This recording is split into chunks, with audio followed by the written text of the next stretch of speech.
Hello friends, जैसा कि आप सभी को बता दें, हम लोगों ने प्रीवियस लेक्चर में डिस्कस किया था about the transport of carbon dioxide.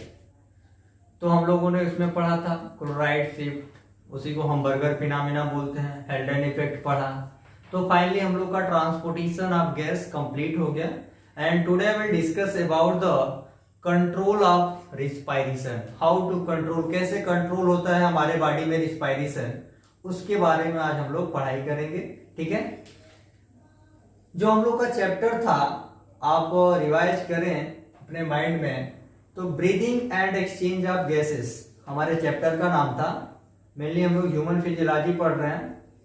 तो ब्रीदिंग क्या है, क्या पर्पज है, वो हम लोगों ने पढ़ा।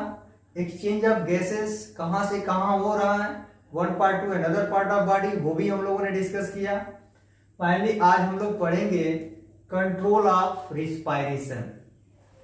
तो पढ़ाया हमने कि ब्रीदिंग जो है वो एक कंटिन्यूअस साइक्लिक पैटर्न है जो हमारे बॉडी में होती है for the sustain life process.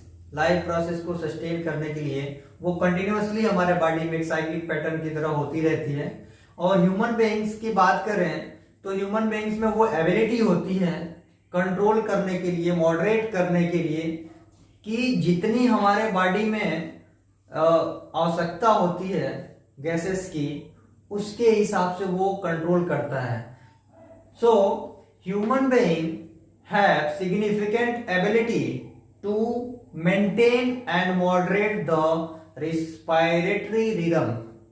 जो रिस्पायरेटरी रिदम है उसको मेंटेन करता है, मॉडरेट करता है, to suit the demand of body tissue. जितनी हमारे बॉडी टिश्यू को डिमांड होती है उसके हिसाब से वो मेंटेन करता है, मॉडरेट करता है रिस्पायरेटरी रिदम को। ठीक है, स्टार्ट करते हैं, आगे हम डिस्कस करेंगे कंट्रोल ऑफ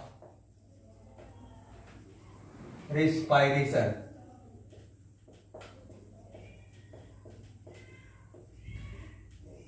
ठीक है,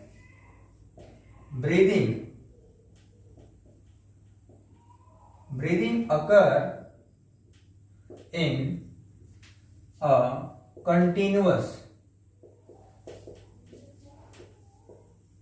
continuous cyclic patterns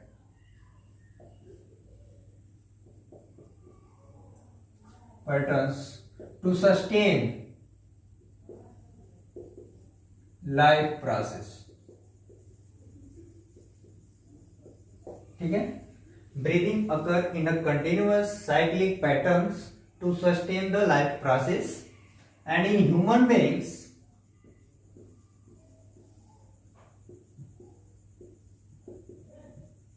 have significant ability to maintain and moderate the respiratory rhythm to suit the demand of body tissue। ठीक है, human beings have significant ability to maintain and moderate the respiratory rhythms to suit the demand of body tissue।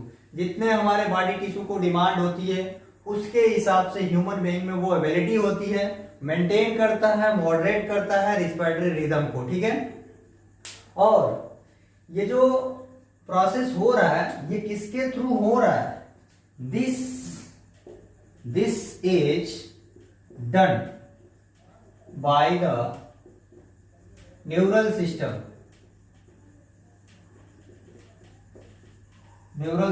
के through ये process होता रहता है। तो जो respiration है, रेगुलेशन ऑफ रिस्पायरेशन कहां पे होता है, रिस्पायरेटरी सेंटर में। तो रिस्पायरेटरी सेंटर कहां पे पाया जाता है, ब्रेन में रिस्पायरेटरी सेंटर्स होते हैं। तो जो रिस्पायरेशन है वो रेगुलेट होता है किसके थ्रू, रिस्पायरेटरी सेंटर से, जो ब्रेन में पाया जाता है।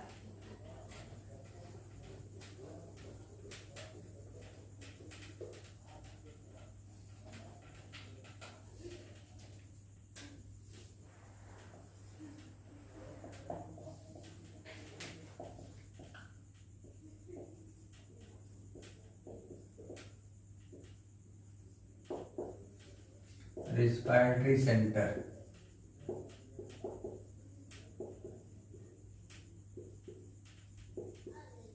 जो हमारे प्रेजेंट जो ब्रेन है उसमें पाया जाता है, प्रेजेंट इन ब्रेन में पाया जाता है, ठीक है।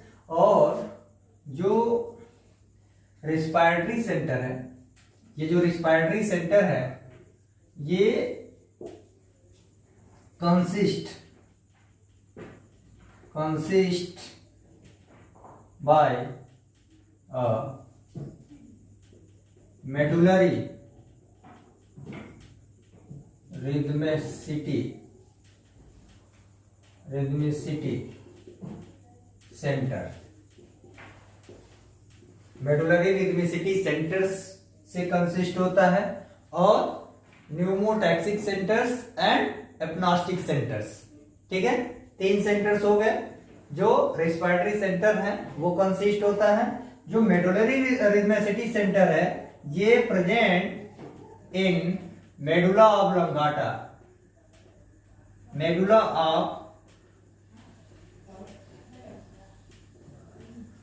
ऑब्लंगाटा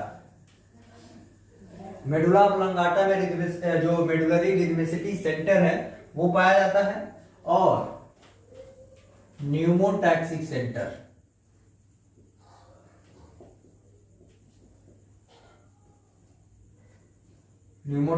और सेकंड क्या है, एपनास्टिक।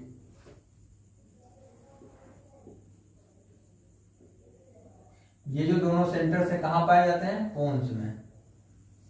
और आपको पता है कि पोन्स क्या है, which is a part of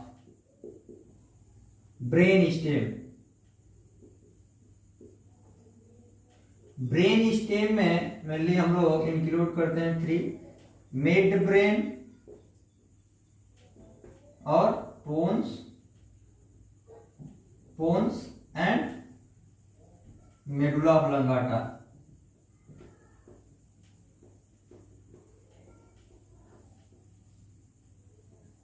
ये 3 कंपोनेंट्स मिला के हम क्या बोलते हैं, ब्रेन स्टेम, ठीक है। तो एक तो हो गया मेडुलरी रिदमेसिटी सेंटर्स, और दूसरा क्या हो गया, pneumotaxic centres, and third is the apneustic centres. तो ये हो गया आपका रेस्पिरेटरी सेंटर जो ब्रेन में पाए जाते हैं, ठीक है। अब जो हम लोग नॉर्मली जो ब्रीदिंग होती है ड्यूरिंग द क्विक ब्रीदिंग्स, वो अल्टरनेट जो contraction and relaxation of inspiratory muscles, namely क्या है, डायफ्राम और एक्सटर्नल इंटरकास्टल मसल्स के कंट्रैक्शन एंड रिलैक्सेशन से जो इंस्पायरेशन और एक्सपायरेशन होता है, ठीक है। तो we rhythmically breathe in and out during the quick respiration या quick breathing, because alternate contraction and relaxation of inspiratory muscles। और inspiratory muscles क्या है, डायफ्राम और एक्सटर्नल इंटरकास्टल मसल्स मैंने बताया था कि एक इंटरनल इंटरकास्टल मसल्स होता है और सेकंड क्या होता है, एक्सटर्नल इंटरकास्टल मसल्स। और जब कंट्रैक्शन होती है एक्सटर्नल इंटरकास्टल मसल्स में, वो क्या करता है, इंस्पायरेशंस, और इंस्पायरेशन अबाउट 2 सेकेंड्स का होता है, ये आपको पता है।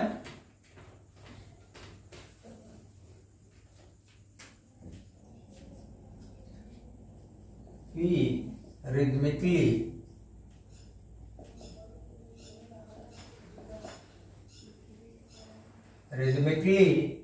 breathe in and out during the good respirations, because alternate contraction and relaxation in inspiratory muscles, ठीक है। तो जब हम रिदमिकली ब्रीथ करते हैं इन एंड आउट, अंदर और बाहर, during the cute respiration, normal breathing के समय, तो वो क्यों होता रहता है? क्योंकि alternate contraction and relaxation inspiratory muscles में होती है, जिसके वजह से हम लोग रिदमिकली ब्रीथ करते रहते हैं, ठीक है। और ये जो अल्टरनेट कंट्रैक्शन एंड रिलैक्सेशन हो रहा है, ये किस मसल्स में हो रहा है? नेमली किस मसल्स में हो रहा है? डायफ्राम और एक्सटर्नल इंटरकास्टल मसल्स में। इन दोनों मसल्स में जब कंट्रैक्शन एंड रिलैक्सेशन जब होता है तो इंस्पायरेशन कंट्रैक्शन से होता है, और जब ये दोनों मसल्स रिलैक्स करते हैं तो एक्सपायरेशन होता है। तो हमारी बॉडी रिदमिकली क्या करता है? ब्रीथ करता है नॉर्मली, ठीक है। और आपको बता दें, ये जो कंट्रैक्शन और रिलैक्सेशन हो रहा है, contraction and relaxation commanded by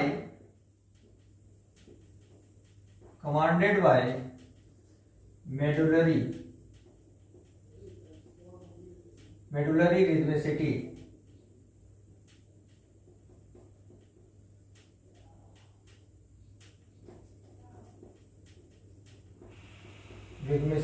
centre. ये कमांड होता है मेडुलरी रिदमिसिटी सेंटर के थ्रू, ठीक है। जो भी रिलैक्सेशन एंड कंट्रैक्शन जो होता है मसल्स में, डायफ्रामिक और एक्सटर्नल इंटरकास्टल मसल्स में, वो कमांड होता है किससे? मेडुलरी रिदमिसिटी सेंटर से, जो which send impulse to motor neurons को, मोटर न्यूरॉन्स को इंपल्स सेंड करता है। कहां तक? सप्लाइंग दीज मसल तक पहुंचाता है, ठीक है। तो जो मेडुलरी रिदमिसिटी सेंटर है उसके द्वारा कमांड होता है कंट्रैक्शन एंड रिलैक्सेशन, और ये मेडुलरी रिदमिसिटी सेंटर जो है वो इंपल्स को सेंड करता है मोटर न्यूरॉन्स को, और वो मसल्स तक सप्लाई करता है, ठीक है।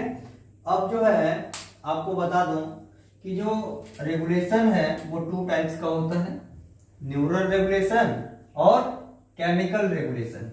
न्यूरल रेगुलेशन में जो मेडुलरी रिदमिसिटी सेंटर्स है उसमें 2 क्लस्टर्स होते हैं, न्यूरल क्लस्टर्स होते हैं, DRG and VRG, dorsal respiratory groups and ventral respiratory groups.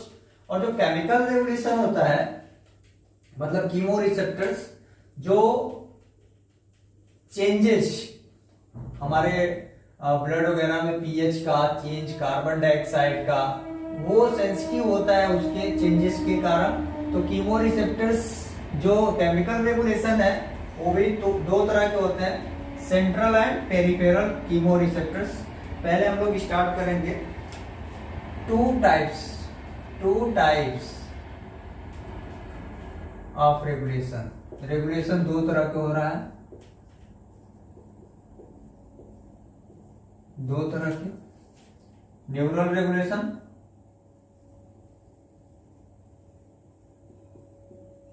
और chemical.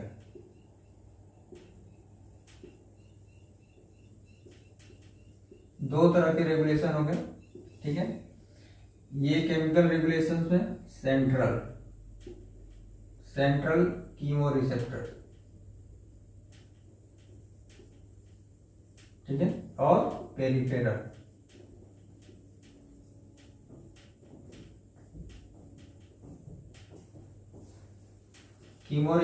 Central and peripheral chemoreceptors. जो मेडुलरी रिदमिसिटी सेंटर जो है कंसिस्ट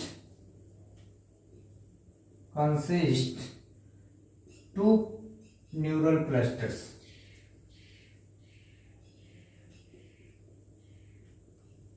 दो न्यूरल क्लस्टर्स को कंसिस्ट किया होता है, DRG and VRG, dorsal respiratory groups और वेंट्रल रिस्पायरेटरी ग्रुप्स। जो डॉर्सल रिस्पायरेटरी ग्रुप्स है वो लोकेटेड होता है dorsal portion of medulla oblongata. ठीक है, मेडुला ऑब्लंगाटा के डॉर्सल पोर्शन पे डीआरजी डॉर्सल रिस्पायरेटरी ग्रुप्स होता है, और वेंट्रल जो रिस्पायरेटरी ग्रुप्स है वो कहां पे लोकेट होता है, anterolateral side of DRG, dorsal respiratory groups के एंटीरोलैटरल, ठीक है, उसके पोजीशन पे बीआरजी होता है। एक एक करके हम लोग डिस्कस करते हैं। DRG dorsal respiratory groups,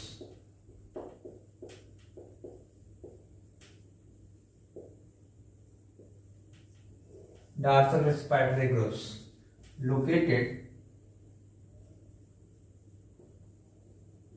in dorsal portion of medulla oblongata।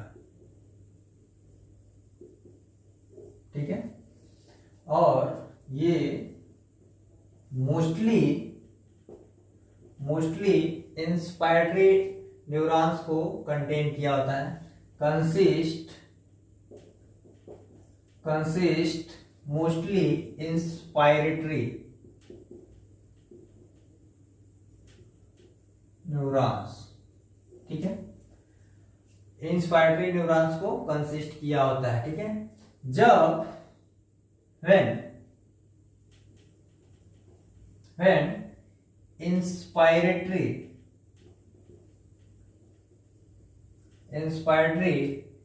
neurons of DRG fire,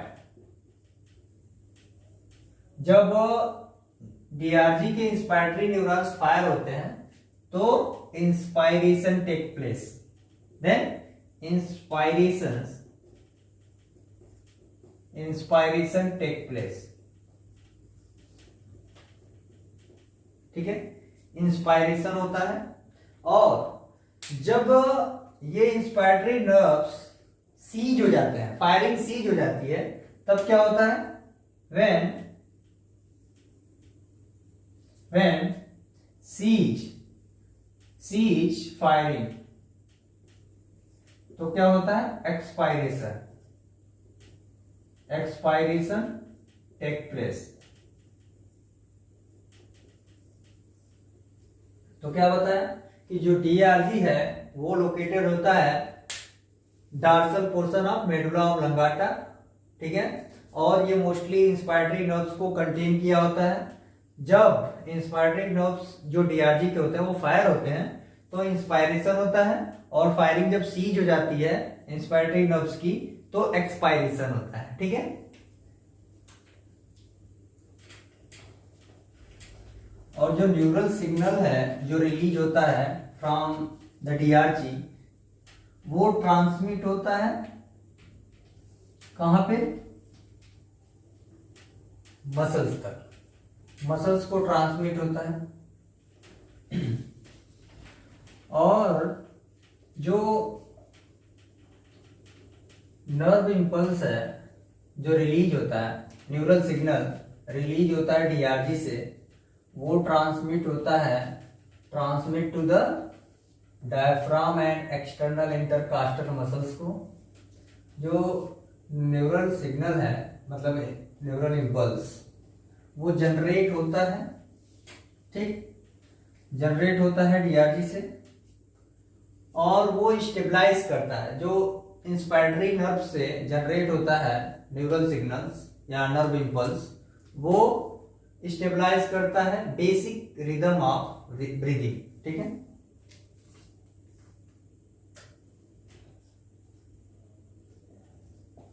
neural signal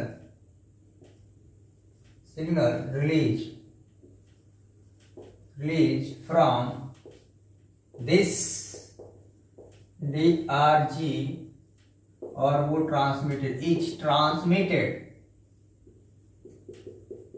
transmitted to diaphragm and external intercostal muscles, यहाँ पे जाता है कंट्रैक्शन और रिलैक्सेशन के लिए, ठीक है। और जो न्यूरल इंपल्स है, impulse generated from inspiratory neurons, वो स्टेबलाइज करता है, स्टेबलाइज बेसिक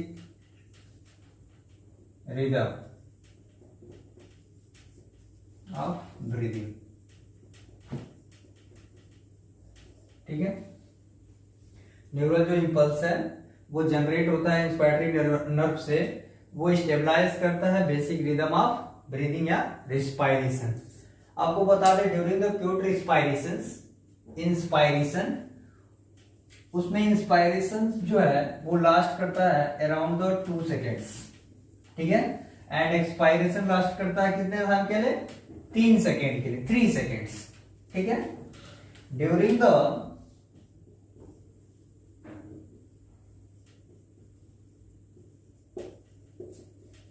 respirations या breathing, inspirations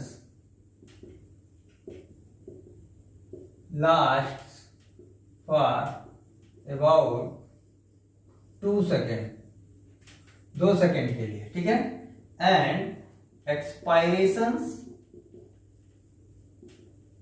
last for about 3 second, ठीक है।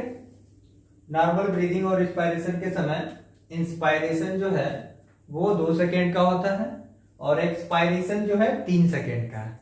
और आपसे बता दें at the end of 2 second, ध्यान से सुनिएगा, at the end of 2 second जो इंस्पायरेटरी नर्व्स है वो इनएक्टिव हो जाती है और फाइनली क्या होता है? इनएक्टिव हो जाता है तो नर्व इंपल्स क्या होते हैं? सीज हो जाते हैं, वहीं पे इंस्पायरेशन रुक जाता है, ठीक है। एट द एंड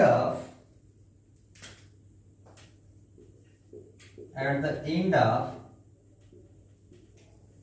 2 सेकेंड जो इंस्पायरेटरी नर्व्स हैं, न्यूरॉन्स जो हैं, वो क्या होता है? इनएक्टिव हो जाता है, becomes inactive.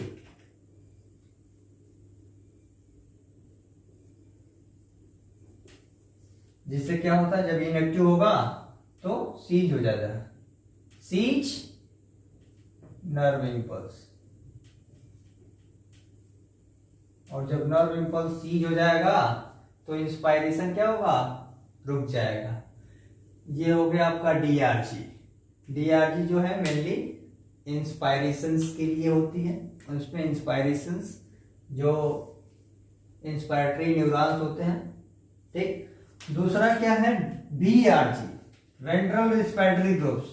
Ventral respiratory groups located on anterior lateral side of DRG, anterolateral side of DRG, ठीक है। और जो VRG होता है वो कंपोज्ड होता है both inspiratory and expiratory neurons, दोनों न्यूरॉन्स को कंपोज्ड होता है, दोनों न्यूरॉन्स उसमें होते हैं। कुछ जो न्यूरॉन्स हैं वो इंस्पायरेशन को कंट्रोल करते हैं और कुछ एक्सपायरेशन को। दस BRG regulate both inspiration as well as expiration, ठीक है।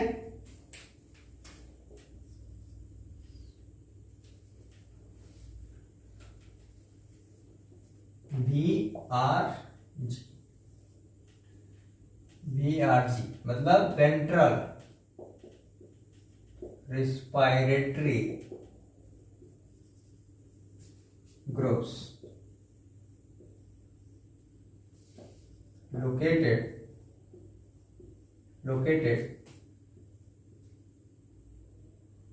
anterolateral side of DRG, anterolateral side of DRG, and this is composed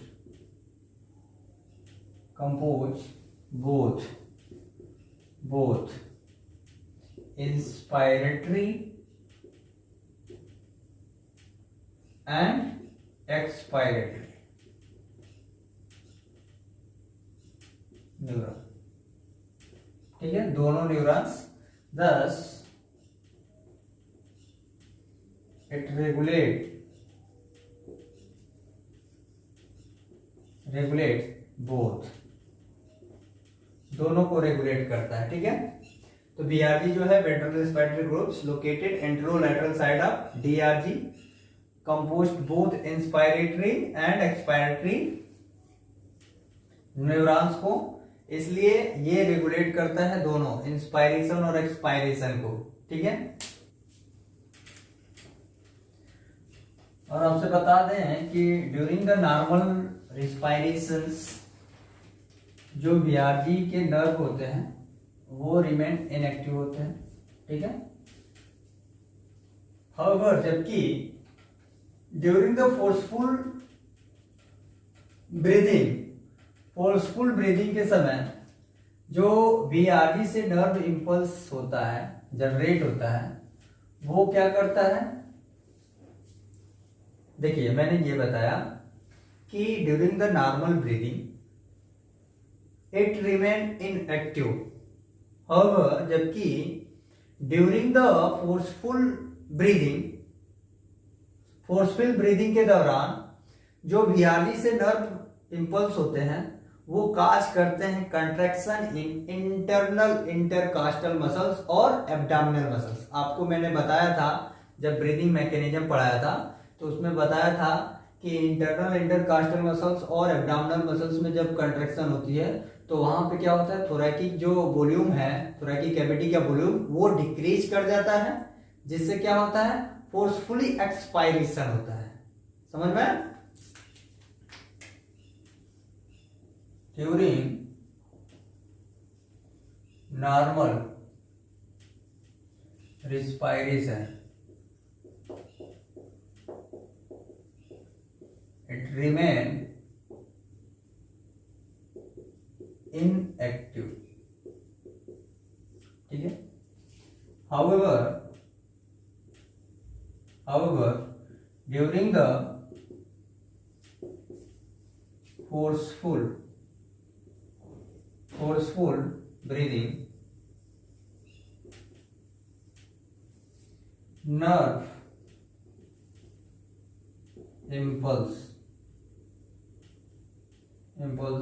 from BRG क्या करता है, ये काज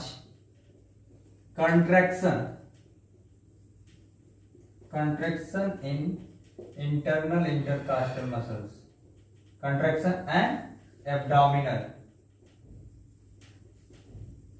मसल्स में, इंटरनल इंटरकास्टल मसल्स में और एब्डोमिनल मसल्स में कंट्रैक्शन करता है, जिससे क्या होता है, थोरैकिक जो कैविटी की वॉल्यूम होती है, थोरैकिक कैविटी की वॉल्यूम जो होता है वो डिक्रीज कर जाता है, वॉल्यूम जो है थोरैकिक कैविटी की वॉल्यूम डिक्रीज कर जाता है, जिससे क्या होता है, फोर्सफुली एक्सपायरेशन होता है, forcefully expiration take place.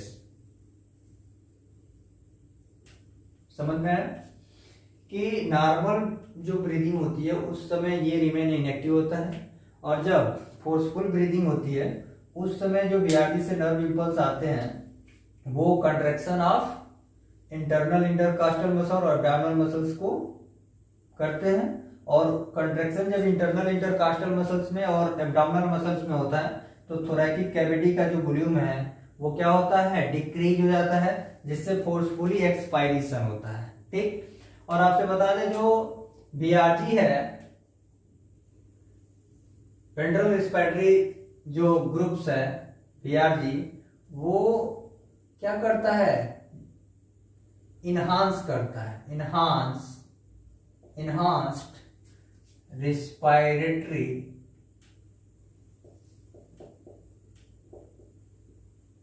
Drive, enhance करता है रेस्पिरेटरी ड्राइव को। और आपसे बता दें ये जो बीआरजी है दोनों को, बोथ रेगुलेटर, दोनों को रेगुलेशन जो है दोनों का होता है, इंस्पायरेशन एंड एक्सपायरेशन। और जो मेडुलरी रिदमिसिटी सेंटर है, medullary rhythmicity centre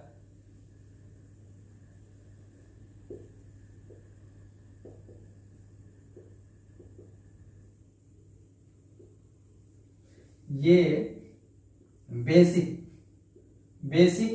rhythm of respiration को स्टेबलाइज करता है। ठीक है, बेसिक रिदम जो रिस्पायरेशन होता है उसको स्टेबलाइज करता है। अब जो आपके दो बताया था हमने कि पोन्स वाले रीजन में, अपर पोन्स में न्यूमोटैक्सिक सेंटर जो होता है और एपनास्टिक सेंटर। जो न्यूमोटैक्सिक सेंटर है अपर पार्ट जो होता है, पोर्शन होता है पोन्स का, वहां पे लोकेटेड होता है। और वो सिग्नल कहाँ भेजता है? डीआरजी को, डॉर्सल रेस्पिरेटरी ग्रुप्स को सिग्नल भेजता है कि भैया अब आप अपना स्विच ऑफ कर दीजिए, अब रिस्पायरेशन जो इंस्पायरेशन डीआरजी के थ्रू हो रहा है वो आप बंद कर दीजिए। तो न्यूमोटैक्सिक सेंटर जो है अपर पोर्शन ऑफ पोन्स में पाया जाता है, जो सिग्नल भेजता है किसको? डीआरजी को, कि भैया अब आप अपना जो स्विच है, आप इंस्पायरेशनी जो नर्व है उसका स्विच क्या है, आप ऑफ कर दीजिए। जिससे कि क्या होता है? शॉर्ट इंस्पायरेशन, छोटे ड्यूरेशन के लिए इंस्पायरेशन होता है। और उसके कॉन्ट्रास्ट, उसके जस्ट अपोजिट जो एपनास्टिक सेंटर है वो क्या करता है? प्रिवेंट करता है, prevent switch off inspiratory ducts, prevent करता है कि नहीं नहीं बंद नहीं करना है। उससे क्या होता है? डीप ब्रीदिंग होती है। ठीक है, लंबे समय तक तो ब्रीदिंग होती है।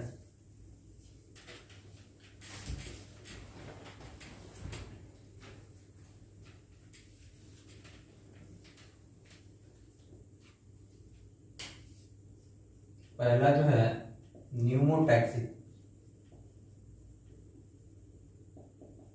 सेंटर, ये जो है in upper pons, located in upper part of pons. और ये जो सिग्नल है, सिग्नल देता है किसको? डीआरजी को, डॉर्सल रेस्पिरेटरी ग्रुप को सिग्नल सेंड करता है। सेंड सिग्नल टू किसको देता है? डीआरजी को। भैया आप क्या करिए? स्विच ऑफ कर दीजिए, स्विच ऑफ कर दीजिए। इंस्पायरेटरी जो नर्व है, इंस्पायरेटरी जो नर्व्स हैं उसका स्विच ऑफ कर दीजिए। जिससे क्या होता है? शॉर्ट ब्रीदिंग होती है, शॉर्ट इंस्पायरेशन से ब्रीदिंग होती है। ठीक है,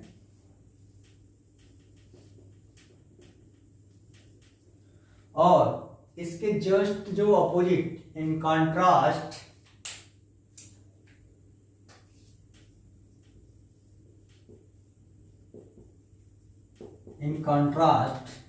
जो एपनास्टिक सेंटर है,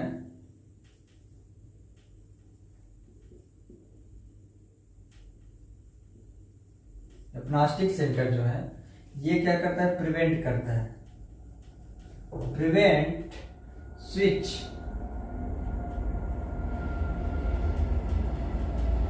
ऑफ इंस्पायरेटरी न्यूरॉन्स को। और इससे क्या होता है? लॉन्ग ब्रीदिंग होती है, लॉन्ग या डीप।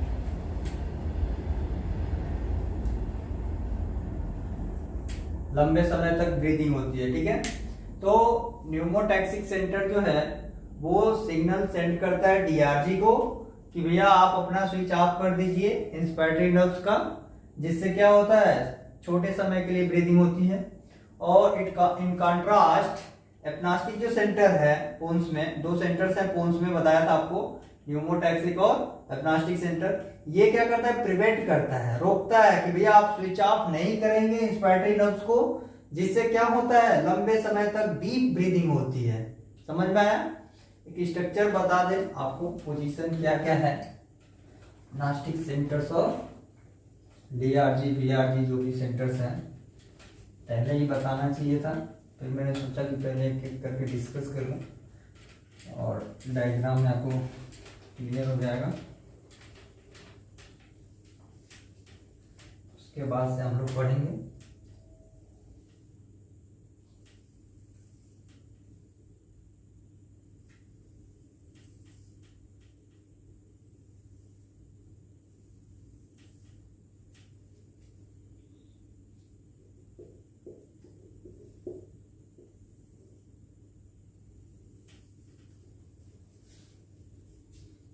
ये जो है यहाँ पे न्यूमोटैक्सिक सेंटर हो गया, ये एपनास्टिक सेंटर हो गया, ये हो गया बीआरजी और ये डीआरजी।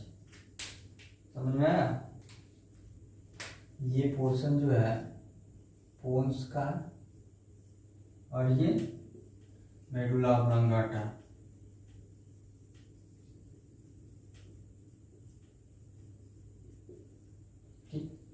ये हो गया आपका बी आर जी और ये क्या होगा डी आर जी। पोजीशन आप देख लीजिए। और ये न्यूमो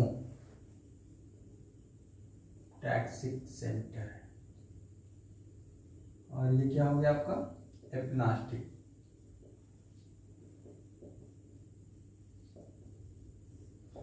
ये आपका हो गया पोजीशन। ठीक है, डायग्राम में आप क्लियर दिख जाएगा। ये D R G B R G. देखिए मैंने बताया था कि जो वेंट्रल रिस्पिरेटरी ग्रुप है वो एंटीरियर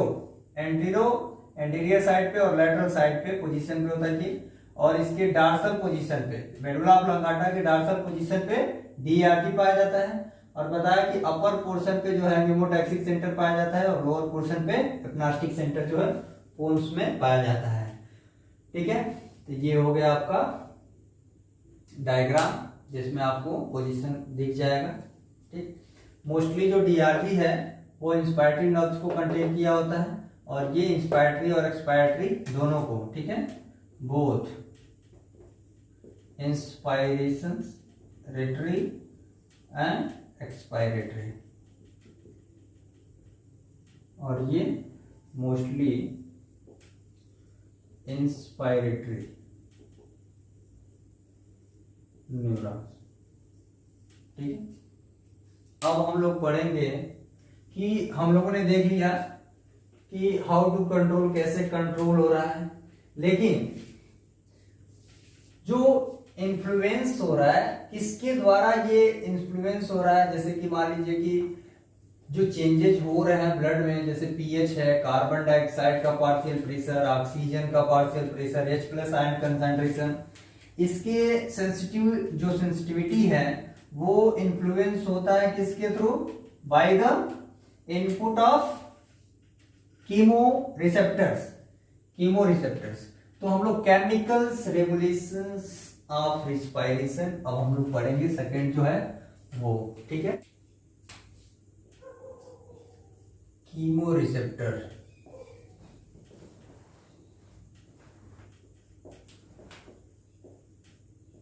ठीक, आपको पता है कि how to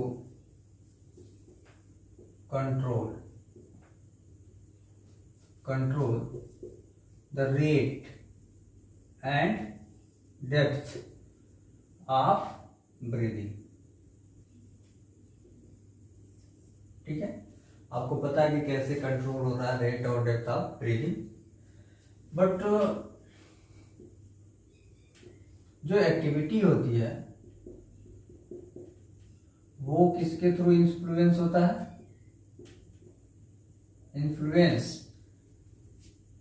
input from chemo receptor.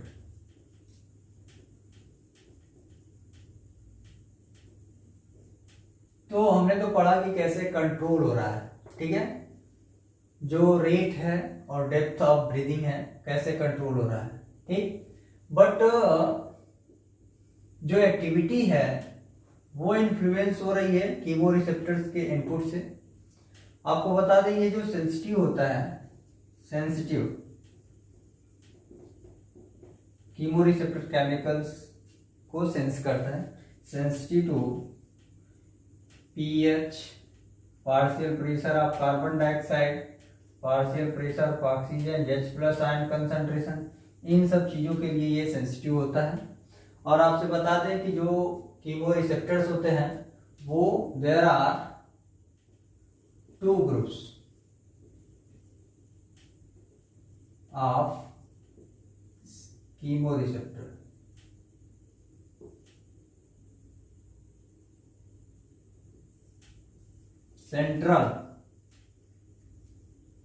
Central chemoreceptor और पेरिफेरल।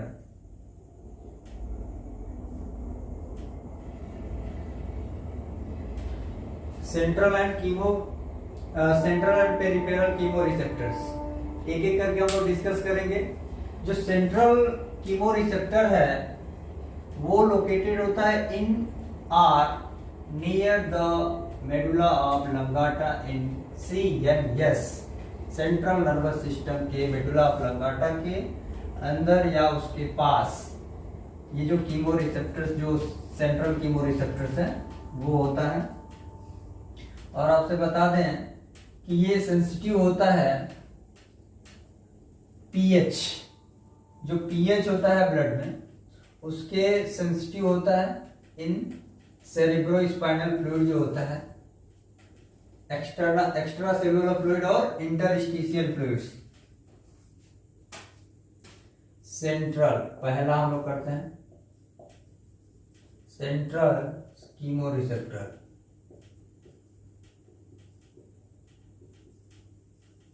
ठीक है, लोकेटेड इन या नियर द मेडुला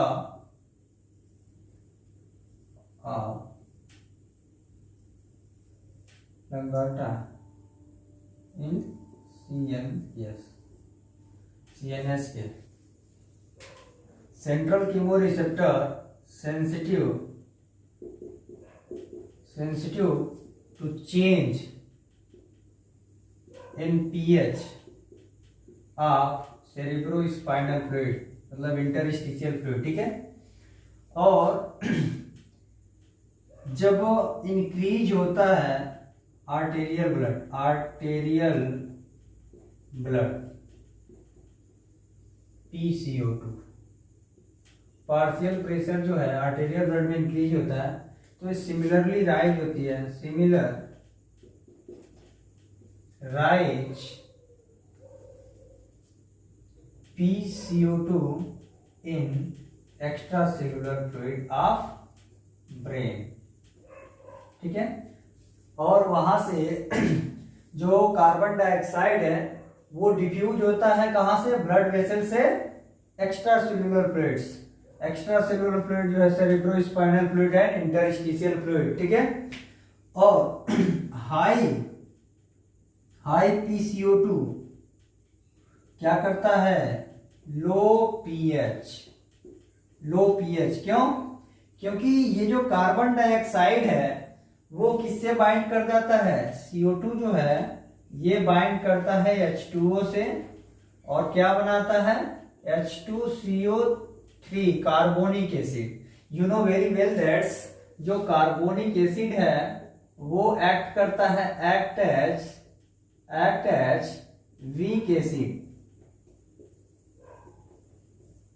एसिड की तरह एक्ट करता है। और लो पीएच के दौरान क्या होता है, हाई H+ आयन कंसंट्रेशन, जो कि मैंने आपको बताया था पहले वाले लेक्चर में। क्या कहा था, लो पीएच मतलब H+ आयन कंसंट्रेशन क्या होगा, इंक्रीज हो गया और ये स्टिमुलेट करेगा, स्टिमुलेट स्टिमुलेट किसको? सेंट्रल कीमोरिसेप्टर्स को,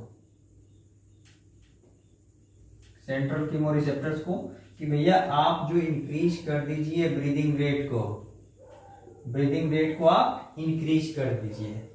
तो क्या हुआ, जो सेंट्रल कीमोरिसेप्टर है, ध्यान से समझिएगा, वो लोकेटेड होता है इन या नियर द मेडुला ऑब्लंगाटा, और ये सेंसिटिव होता है चेंज इन पीएच किसके? सेरिब्रोस्पाइनल फ्लूइड के। Partial pressure of carbon dioxide जो है वो आर्टेरियल ब्लड में जब इंक्रीज होता है तो सिमिलरली राइज करता है पार्शियल प्रेशर जो है एक्स्ट्रा सेलुलर फ्लूइड का, और वहां से कार्बन डाइऑक्साइड जो ब्लड वेसल से डिफ्यूज होता है डाउन इट्स ग्रेडियंट, कहां पे?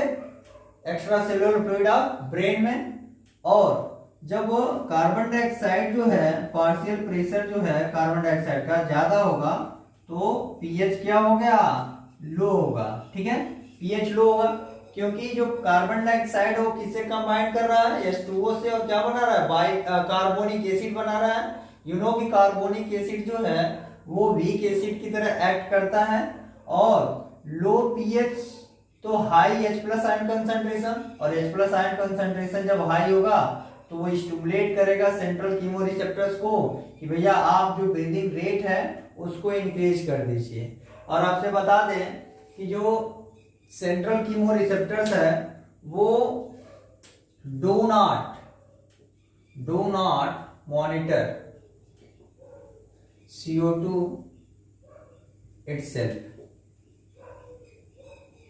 ठीक, but sensitive to change CO2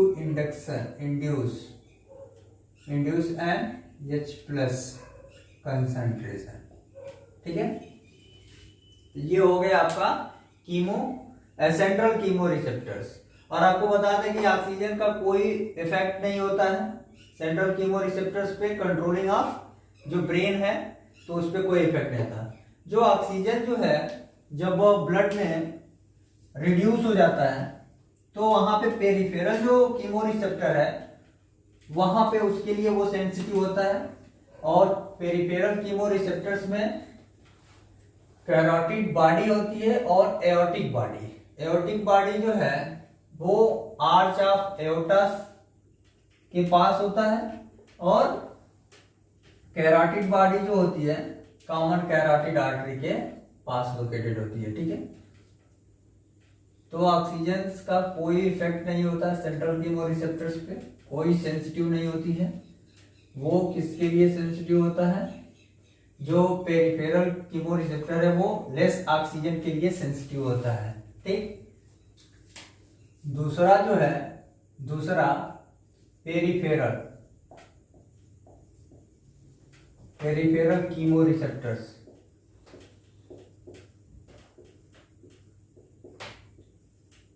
peripheral chemoreceptors, इसमें कैरोटिड बॉडी,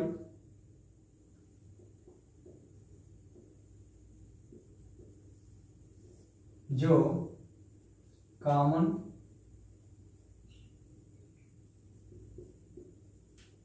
जो कैरोटिड होती है लोकेटेड होता है, located each common carotid artery, और aortic body, arch of aorta. ठीक, तो कॉमन कैरोटिड बॉडी और एओर्टिक बॉडी जो आर्च ऑफ एओर्टा के पास लोकेटेड होता है, और ईच कॉमन कैरोटिड आर्टरी के पास ये कैरोटिक बॉडी लोकेटेड होती है। जो पेरिफेरल कीमो रिसेप्टर है वो सेंसिटिव होता है फॉर ऑक्सीजन, मेनली ये जो डिटेक्टिंग करता है, detecting concentrations of oxygen in blood। ये ऑक्सीजन की कंसंट्रेशन जो ब्लड में है उसको डिटेक्ट करता है और ये ऑक्सीजन के लिए सेंसिटिव होता है। ठीक है, जब ब्लड में ऑक्सीजन रिड्यूस हो जाता है, ठीक है, तो जो सेंसरी नर्व्स होते हैं वो एक्टिव हो जाते हैं। ठीक है, और आपको बता दें कि लेसर एक्सटेंट पे ये also sensitive, very lesser extent, carbon dioxide and H plus ion concentration कम एक्सटेंट पे होता है। When concentration of O2 in blood reduce, तो जो नर्व्स होंगे वो क्या होंगे, एक्टिवेट हो जाएंगे, एक्टिवेट होगा और ये सिग्नल भेजेगा, signal send signal to chemoreceptor centres या रिस्पिरेटरी सेंटर, ये रिस्पिरेटरी सेंटर्स को सिग्नल भेजेगा कि ऑक्सीजन का कंसेंट्रेशन जो है ब्लड में रिड्यूस हो गया है और यहां से क्या होगा, ये इंक्रीज कर देगा, इंक्रीज ब्रीदिंग रेट। ठीक, तो पेरिफेरल जो कीमोरिसेप्टर्स है वो sensitive for lesser oxygen, mainly detect करता है concentration of oxygen in blood, and peripheral जो कीमोरिसेप्टर्स है also sensitive very lesser extent for carbon dioxide and H plus ion concentration. जो जब कंसंट्रेशन ऑफ ऑक्सीजन ब्लड में reduce हो जाता है तो वहां पे जो नर्व्स होते हैं, जो न्यूरल सिस्टम होता है वो क्या होता है, एक्टिवेट होता है और वहां से सिग्नल को सेंड करता है रिस्पिरेटरी सेंटर तक, और रिस्पिरेटरी सेंटर में जब जाता है तो वो क्या करता है, इंक्रीज करता है, बोलता है भैया आप इंक्रीज कर दो ब्रीदिंग रेट को क्योंकि वहां पे ब्लड में ऑक्सीजन की कमी हो रही है। ठीक, तो ये हो गया पेरिफेरल कीमोरिसेप्टर्स का। आपको बता दें जो ब्रीदिंग रेट है also affected by the body blood pressures and temperature, temperature है, पैन है, अगर जो आपको दर्द हो रहा है तब भी ब्लड प्रेशर जो ब्रीदिंग रेट है वो बदल जाएगा, आप स्ट्रेस में हैं तब भी ब्रीदिंग रेट डिस्टर्ब होगा। तो जो ब्रीदिंग रेट है आपकी वो अफेक्ट होती है बीपी, ब्लड प्रेशर से भी होगा। Breathing rate also affected by body blood pressure. Blood pressure अगर जो इंक्रीज होगा तो ब्रीदिंग रेट क्या होगी, इंक्रीज हो जाएगी। अगर जो बॉडी टेम्परेचर जो है TEMPERATURE टेम्परेचर, अगर जो बॉडी टेम्परेचर इंक्रीज हो रहा है तो जो ब्रीदिंग रेट है वो भी इंक्रीज होगी। ठीक है, तो जो ब्रीदिंग रेट है also affected by body blood pressures, body temperature, pan, तो इससे भी होता है। अब जो लास्ट है आपको बता दें, Hering Breuer reflex arch regulation जो है इसका भी मैं बता दे रहा हूं। Hering Breuer reflex arch, Hering Breuer reflex arch is a protective reflex arch है, एक प्रोटेक्टिव रिफ्लेक्स आर्च है। हेरिंग ब्रीवर्स रिफ्लेक्स आर्च,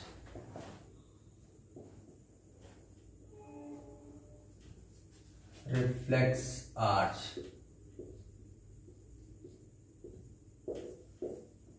ठीक है, ये एक प्रोटेक्टिव रिफ्लेक्स है।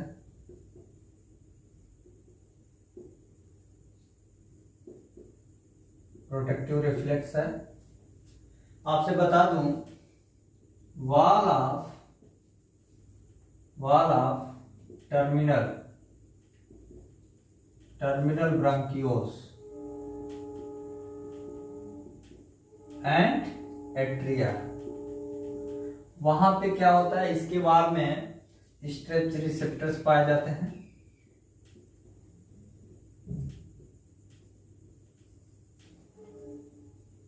स्ट्रेच रिसेप्टर्स पाए जाते हैं, ये रिमेन इनएक्टिव फॉर्म में होते हैं,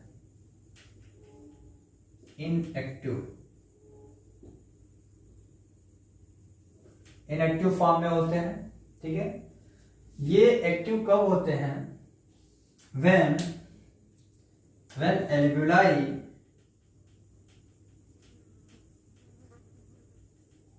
alveoli get maximum air।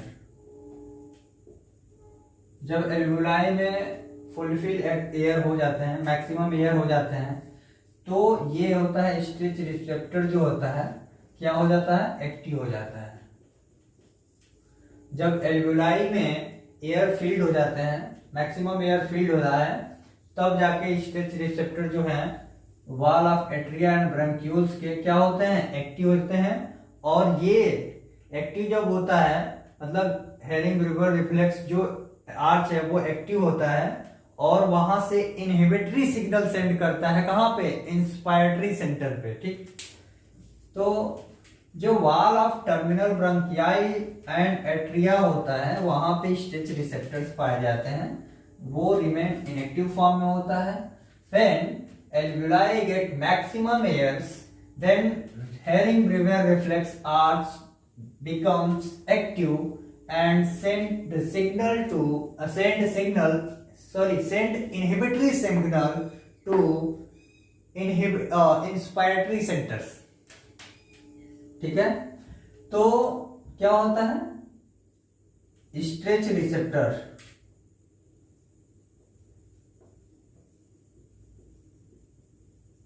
becomes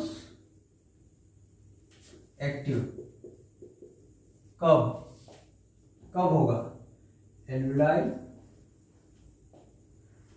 get maximum air. ठीक है, तब जाके स्ट्रेच रिसेप्टर जो होंगे बिकम एक्टिव और यहां से ये इनहिबिटरी सिग्नल को सेंड करेगा, कहां पे, इंस्पायरेटरी सेंटर को, टू स्विच ऑफ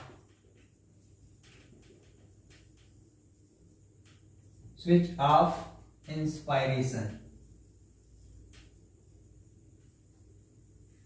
ठीक है, इंस्पायरेशन के स्विच ऑफ को सेंड करेगा इंस्पायरेटरी सेंटर को कि भैया आप इंस्पायरेशन का स्विच क्या करिए, बंद कर दीजिए, क्योंकि अब इंस्पायरेशन की आवश्यकता नहीं है। अगर जो इससे ज्यादा इंस्पायरेशन हुआ ये क्या करता है, प्रिवेंट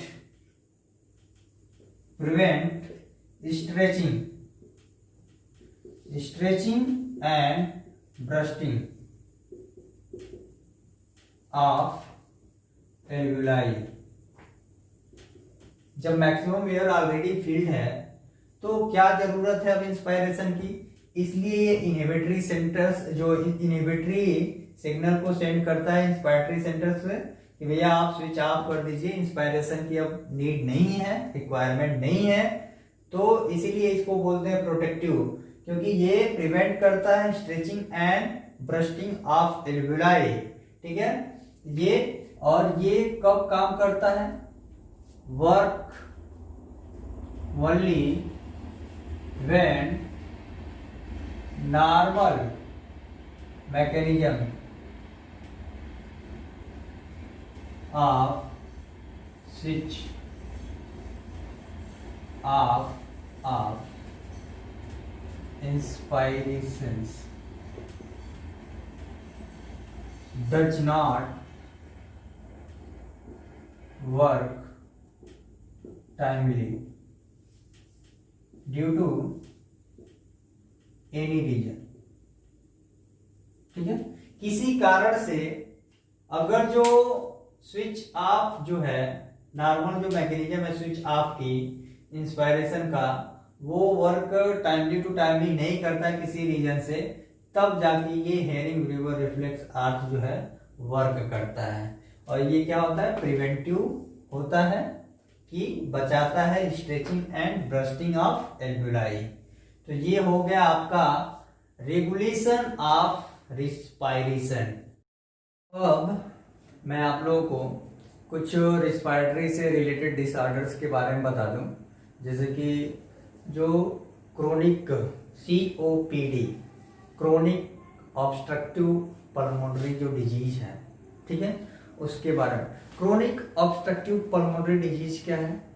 एनी डिजीज या any disorder cause by the air flow या विंड पाइप्स के ऑब्स्ट्रक्शन से अगर जो कोई भी डिजीज काज हो रहा है तो उसको हम बोलते हैं COPD, chronic obstructive pulmonary disease. Primarily ये क्या होता है? Due to the narrowing of airway, airway पतला हो जाता है, प्राइमरी इसके कारण ही होता है। फर्स्ट ये साइन है। तो any disorders that cause by the airway obstructions, उसके वजह से अगर जो एयरवे के ऑब्स्ट्रक्शन से कोई भी डिसऑर्डर्स काज हो रहा है तो क्या उसको बोलते हैं? Chronic obstructive pulmonary disease. Okay,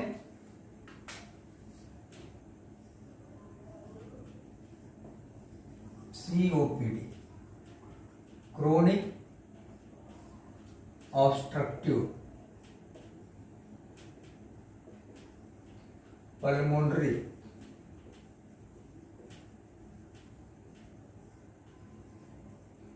disorder, ठीक है, डिसऑर्डर्स। ये रिस्पायरेटरी से रिलेटेड डिसऑर्डर्स हैं, ठीक है। Any disorders that cause by the air flow या wind pipe obstruction, wind pipe के या एयर फ्लो के ऑब्स्ट्रक्शन से अगर कोई भी डिजीज काज हो रहा है तो उसको क्रोनिक ऑब्स्ट्रक्टिव पल्मोनरी डिजीज बोलते हैं। Primary due to the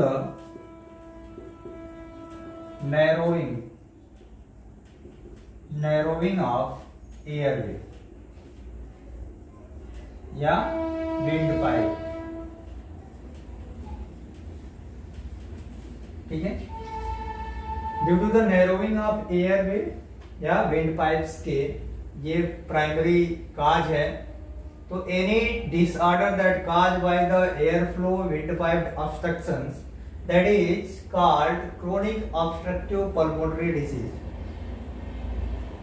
chronic obstructive के एग्जांपल्स बता दें आपको, आस्थमा हुआ, एम्फाइसीमा हुआ, ब्रोंकाइटिस हुआ, ट्यूबरकुलोसिस हुए, ये हैं COPD के एग्जांपल्स, क्रोनिक ऑब्स्ट्रक्टिव डिजीज के एग्जांपल्स हैं। तो आस्थमा के बारे में हम लोग डिस्कस करते हैं, एक एक करके हम लोग डिस्कस करेंगे, ठीक है। आस्थमा,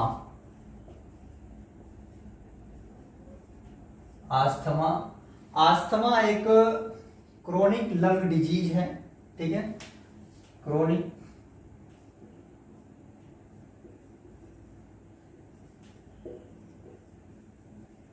लंग डिजीज है। क्या कैरेक्टरिस्टिक्स है इसका? इन्फ्लेमेशंस इन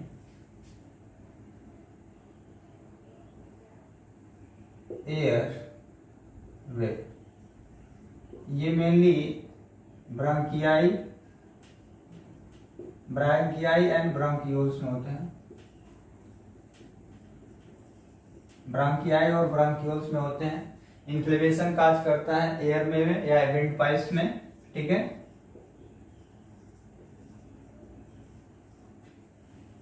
और आपको बता दूं एक बात, यही बता, क्रोनिक जो है, क्रोनिक और एक्यूट दो वर्ड्स हैं। जब हम आपको ब्रोंकाइटिस के बारे में बताऊंगा तो ब्रोंकाइटिस जो है 2 टाइप्स का होता है, क्रोनिक एंड एक्यूट ब्रोंकाइटिस। तो यहाँ पे एक टर्म आ रहा है क्रोनिक्स, तो मैं यहीं पे आपको डिस्कस कर दे रहा हूं, आगे फिर से बताऊंगा। क्रोनिक जो इलनेस है, क्रोनिक इलनेस, क्रोनिक इलनेस जो है वो डेवलप होता है, डेवलप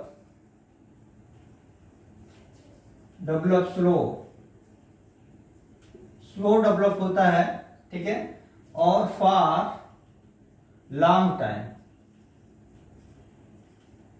लंबे टाइम के लिए होता है। क्रोनिक जो इलनेस होता है वो 1 मंथ टू ईयर्स तक जो टाइम पीरियड है, इसका टाइम पीरियड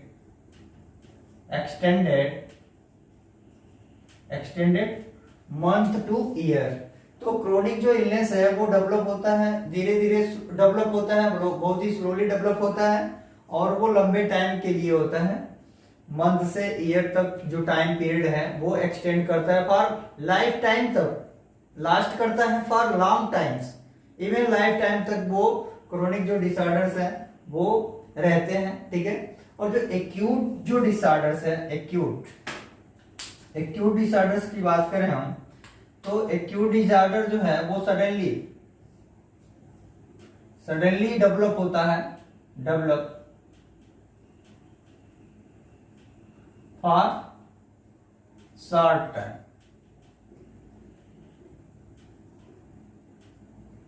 2 to 3 वीक्स के होते हैं, ठीक है। तो एक्यूट जो डिसऑर्डर्स या इलनेस होता है वो सडनली डेवलप होता है फॉर शॉर्ट टाइम के लिए, ये क्या 2 वीक्स लगते हैं या 2-3 वीक्स लग जाते हैं, ठीक है। तो ये हो गया आपका क्रोनिक एंड एक्यूट डिसऑर्डर्स के बारे में। आस्थमा के केस में आपको बता दें, जो एयरवे का ऑब्स्ट्रक्शन होता है, आपको बताया कि आस्थमा जो है इन्फ्लेमेशन हो जाती है विंड पाइप्स या एयरवे में। तो जो एयरवे का इन्फ्लेमेशन होता है, ऑब्स्ट्रक्शन होता है, या विंड पाइप का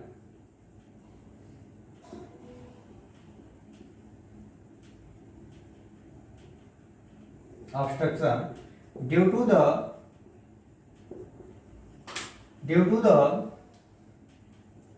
किसके कारण होता है? स्पाज्म होती है मसल्स में, इनवॉलेंटरी कंट्रैक्शन होता है, इनवॉलेंट जो स्पाज्म होती है मसल्स में, स्मॉलर जो मसल्स होते हैं उसके वाल में स्पाज्म हो जाता है, मतलब उसमें इनवॉलेंटरी कंट्रैक्शन होता है। स्पाज्म जो है वो हार्मलेस होता है बट मोर पेनफुल होता है, बहुत ही पेनफुल होता है, टेम्पोरली होता है, हार्मलेस होता है लेकिन पेनफुल होता है। तो due to the spasm in muscles specially बता दें wall of smaller muscles, mainly जो है ब्रांकियाई एंड ब्रांकियोल्स।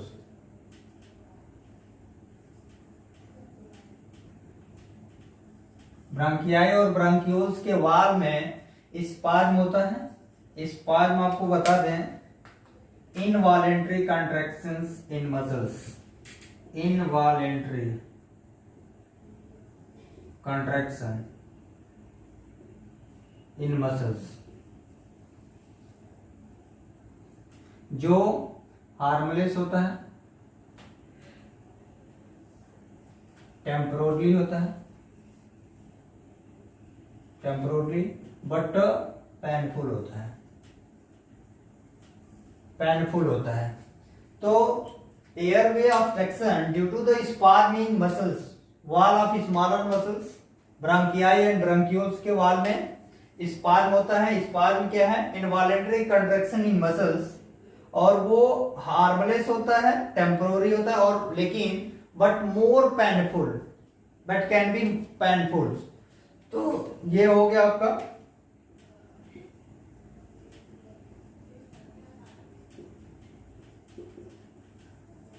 पेनफुल है, ठीक है।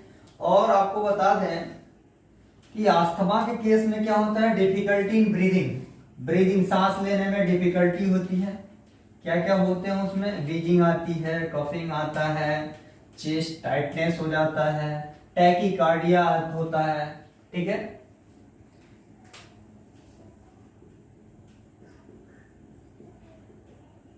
डिफिकल्टी इन ब्रीदिंग, ब्रीदिंग में डिफिकल्टी आती है, ठीक। और बताया कि जो वाल होती है ब्रांकियाई और ब्रांक्यूल्स के, उस पे स्पाज्म होता है, इनवॉलेंटरी कंट्रैक्शन होता है, और जो इसका साइन है म्यूकस सिक्रीशन क्या होता है, इंक्रीज होता है,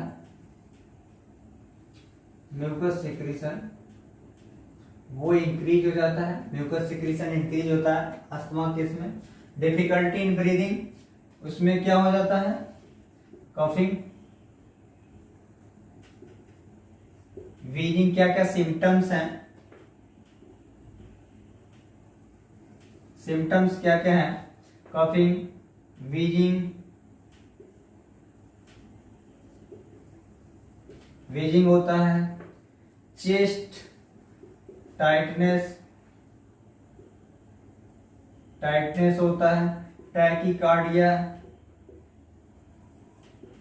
टैकीकार्डिया आपको बता दें, टैकीकार्डिया जो है इसमें क्या होता है, फास्ट हार्ट बीट होता है, बहुत ही फास्ट होता है, और रेगुलर या irregular rapid heart beat,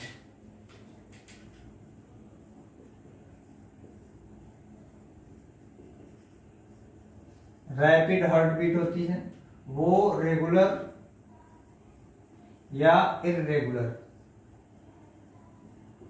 regular या irregular about 100 time per minute. जो हार्ट बीट की रेट है वो about 100 time per minute, normally 70 to 72 time per minute जो हमारा हार्ट है वो बीट करता है। और इन केस ऑफ टैकीकार्डिया जो हार्ट बीट है वो रैपिडली वर्क करता रहता है, रेगुलरली या irregular, about 100 time per minute. Okay, एक वर्ड इसके उल्टा आता है, कंट्रास्ट, ब्रैडीकार्डिया। उसमें जो है हार्ट बीट की जो बहुत ही स्लो होता है, अबाउट 60 से बिलो दैट 60 होता है हार्ट बीट पर मिनट, उसको ब्रैडीकार्डिया बोलते हैं, ठीक है। वो हम लोग आगे डिस्कस करेंगे। तो चेस्ट पेन हो गया, कफिंग हो गया, वीजिंग हो गया, टैकीकार्डिया हो गया, तो ये सारी जो सिम्टम्स हैं आस्थमा के सिम्टम्स हैं।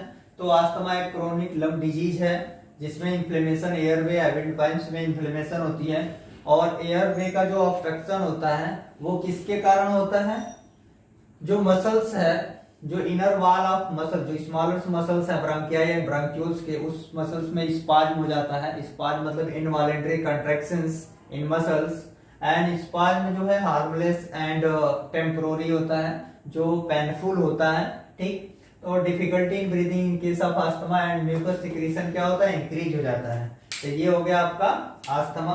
सेकेंड जो है एम्फाइसीमा, आपको बता दें कि एम्फाइसीमा के केस में क्या होता है, उसमें एल्वुलाई जो होती है, एल्वुलाई की जो वॉल होते हैं वो डैमेज हो जाता है, जिसके कारण एल्वुलर वॉल गेट कोलैप्स कर जाते हैं due to the less formation of lung surfactants. आपको जब मैंने एल्वुलाई की जो वॉल बताया था तो उसमें बताया था कि जो एल्वुलर टू टाइप्स, जो सेकेंड टाइप्स के एल्वुलर होते हैं, वहां एक लंग सर्फेक्टेंस सिक्रीट होता है, डाइपार्मिटोइल जो पार्मिटिक जो एसिड है, लंग सर्फेक्टेंस लेसाइथिन बोलते हैं, तो वहां से वो सिक्रीशन होता है जिसके, और उसी में एक RDS, respiratory distress syndrome, respiratory distress syndromes के केस में क्या होता है, जो न्यू बेबी जो जन्म लेता है, न्यू बेबी जो बर्थ लेता है, उसकी डेथ हो जाती है due to the less amount of lung surfactants.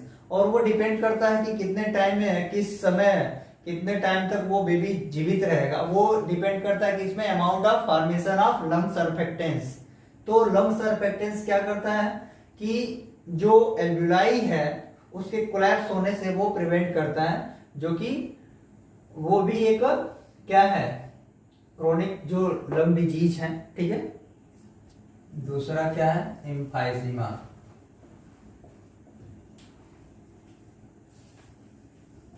Emphysema ये भी एक क्रोनिक क्रोनिक लंग डिसऑर्डर्स है, क्रोनिक लंग डिसऑर्डर्स है। और in case of emphysema alveoli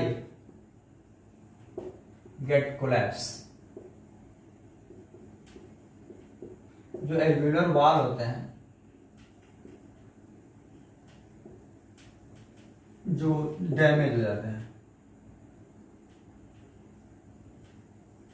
gate damage.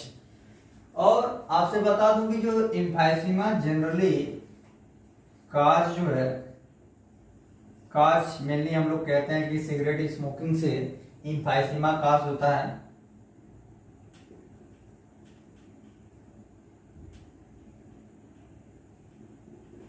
Cigarette smoking से काज होता है, बट यूजुअली जो एम्फाइसीमा जिस ह्यूमंस में या किसी भी ह्यूमन में अगर जो एम्फाइसीमा होता है वो यूजुअली डिफिशियंट होता है अल्फा 1 एंटीट्रिप्सिन प्रोटीन के डिफिशियंसी से एम्फाइसीमा होती है। और आपको बता दूं जो सिगरेट स्मोकिंग है,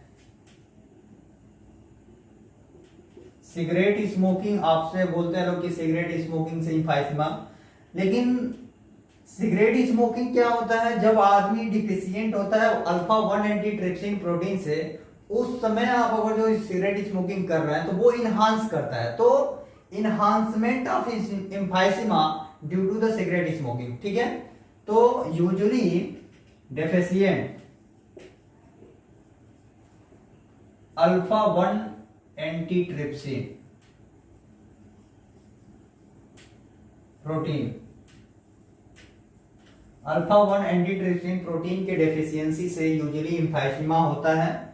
और जो आपको बता दूं कि जो सिगरेट स्मोकिंग है,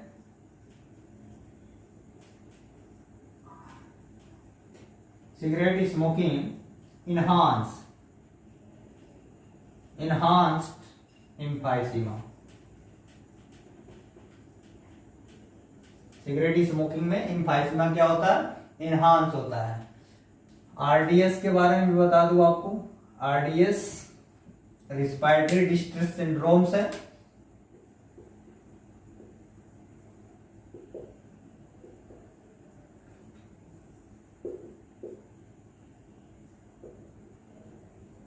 रिस्पायरेटरी डिस्ट्रेस सिंड्रोम्स जिसमें क्या होता है, न्यूबॉर्न बेबी का डेथ होता है,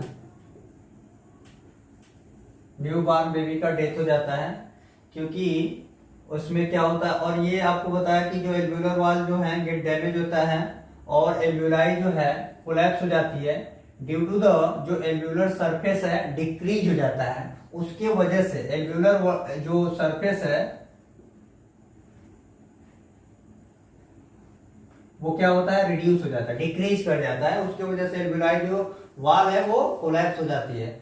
और आरडीएस जो रिस्पायरेटरी डिस्ट्रेस सिंड्रोम है न्यूबॉर्न बेबी में होता है और वो डेथ हो जाते हैं। और कितने टाइम तक वो बेबी जीवित रहेगा वो डिपेंड करता है किस पे, अमाउंट ऑफ जो लंग सर्फेक्टेंस है, लंग सर्फेक्टेंस, लंग जो सर्फेक्टेंस है उस पे डिपेंड करता है कि कितने अमाउंट में लंग सर्फेक्टेंस बने हैं, उतने टाइम तक तो न्यूबॉर्न बेबी है वो लाइव करेगा, अदरवाइज वो गेट डाई।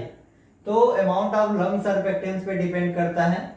लंग सर्फेक्टेंस जो है वो लिपिड्स है, लेसाइथिन है। ठीक है, तो आपको पता है कि जो एल्वियोलर टाइप 2 जो सेल्स है उससे लंग सर्फेक्टेंस सीक्रेट होते हैं, लेसाइथिन, पाल्मिटोइक एसिड्स। ठीक है, तो ये हो गया आरडीएस और एम्फाइसीमा। अब मैं आपसे थर्ड जो सीओपीडी जो क्रोनिक ऑब्स्ट्रक्टिव पल्मोनरी डिजीज है, थर्ड आपको बता दें कि ब्रांकाइटिस। ब्रांकाइटिस क्या है, इन्फ्लेमेशन होती है ब्रांकाई और ब्रांकियोल्स में। ठीक है, और आपसे बता दें कि ब्रांकाइटिस जो है वो दो तरह के होते हैं, acute bronchitis and chronic bronchitis. ठीक है, तो ब्रांकाइटिस के बारे में भी पढ़ लेते हैं। Bronchitis,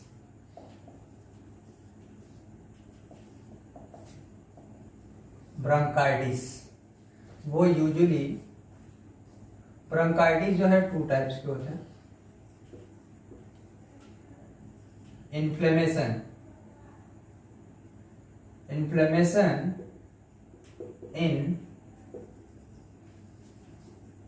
bronchi and bronchioles. Bronchioles और ब्रांकियाई में होता है, और ये 2 तरह के होते हैं। पहला क्या है, एक्यूट। एक्यूट जो ब्रोंकाइटिस होता है उसको हम क्या बोलते हैं, चेस्ट कोल्ड बोलते हैं, also known as chest cold. ठीक है, और ये यूजुअली शॉर्ट टर्म इन्फ्लेमेशन होता है, टाइम के लिए होता है इन्फ्लेमेशन, शॉर्ट टाइम के लिए इन्फ्लेमेशन होता है। और आपसे बताता हूं कि जो एक्यूट ब्रोंकाइटिस है वो मेनली वायरल इन्फेक्शन है।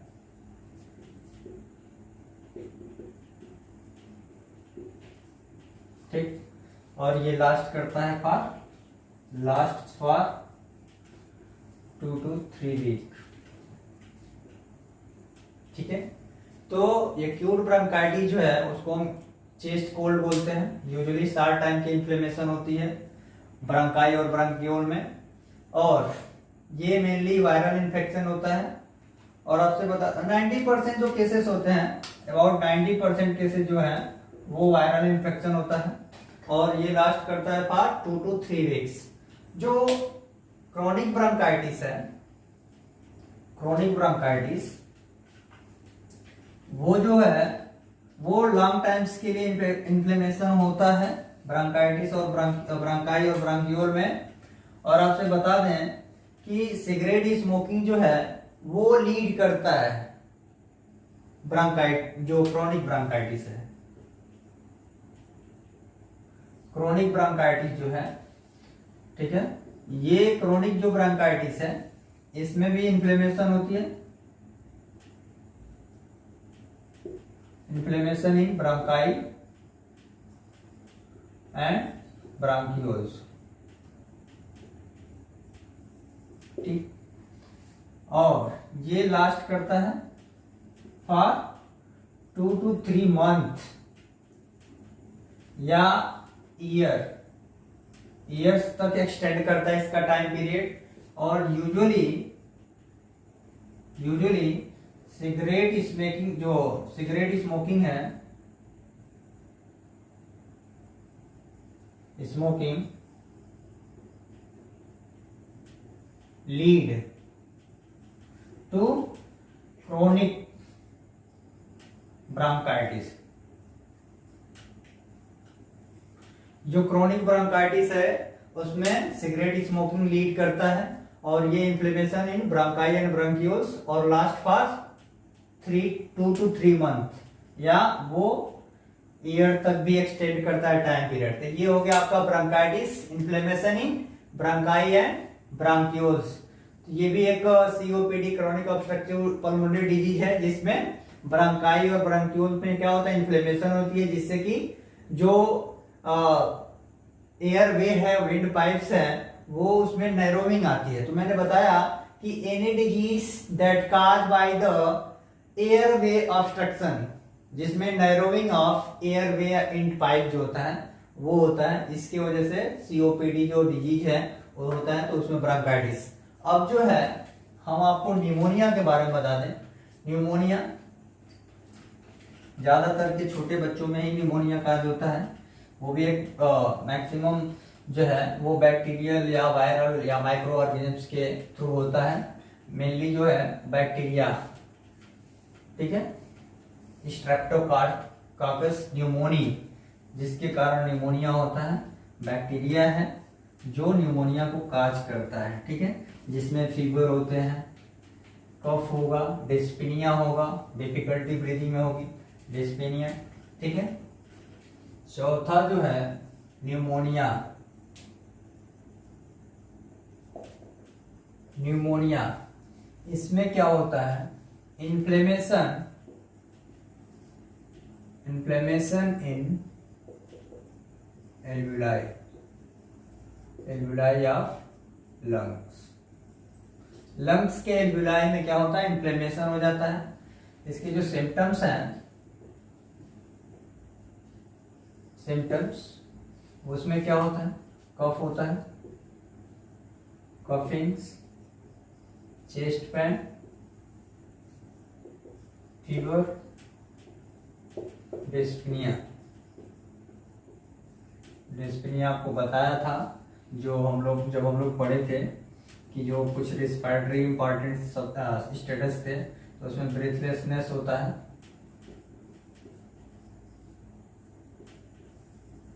डिफिकल्टी होती है ब्रीदिंग में, ब्रीथलेसनेस। और आपको बता दें जो निमोनिया है मेनली काज बाय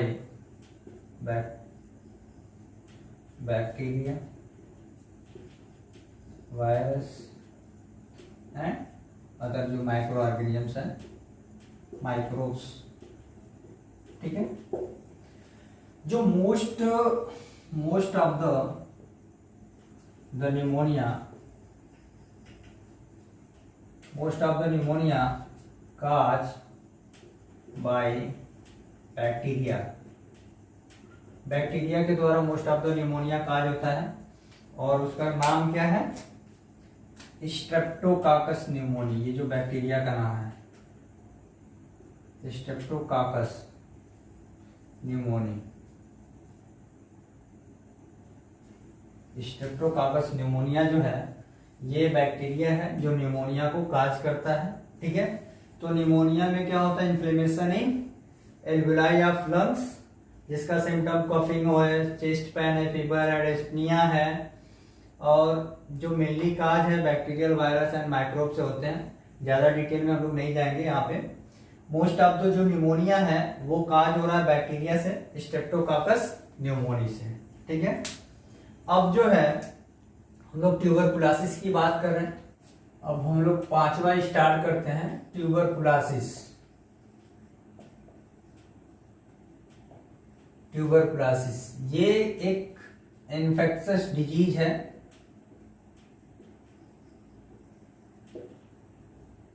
जो लंग्स को होता है। ये जनरली अफेक्ट करता है लंग्स को, जनरली अफेक्ट टू लंग्स। ये ट्यूबरकुलोसिस जो डिजीज है आपको बताया कि ये इन्फेक्शियस डिजीज है, बैक्टीरियल इन्फेक्शन से होता है। Bacterial infection Mycobacterium tuberculosis. Several Mycobacterium tuberculosis जो स्पीसीज होते हैं वो काज करते हैं ट्यूबरकुलोसिस को, लेकिन जो मोस्ट कॉमन काजेटिव है वो ये काजेटिव एजेंट है,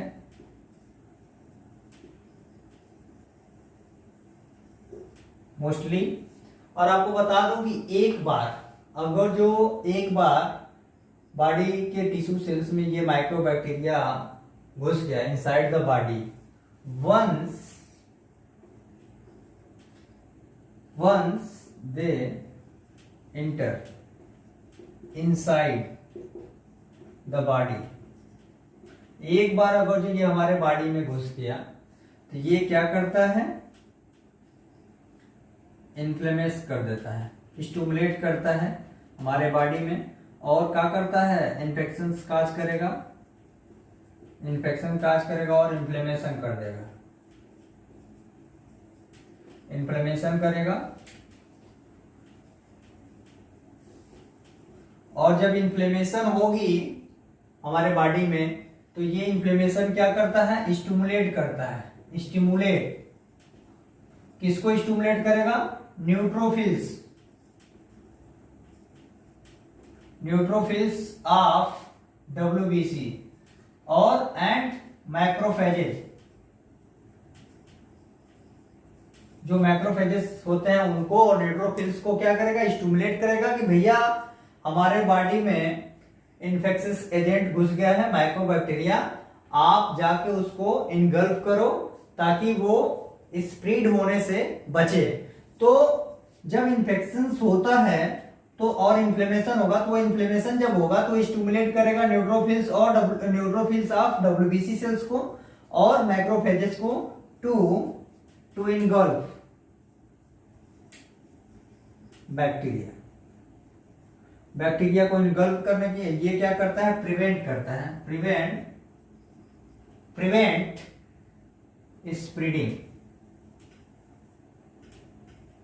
स्प्रेडिंग से प्रिवेंट करता है to other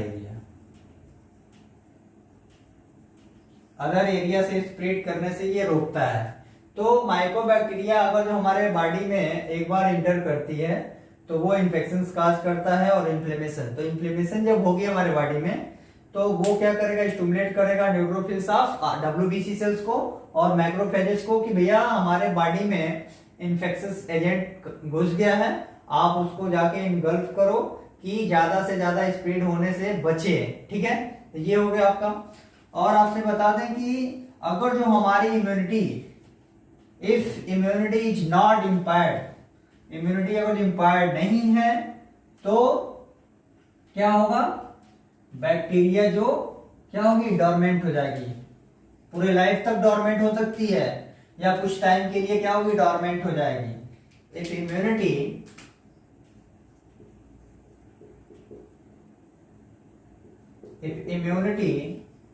is not impaired,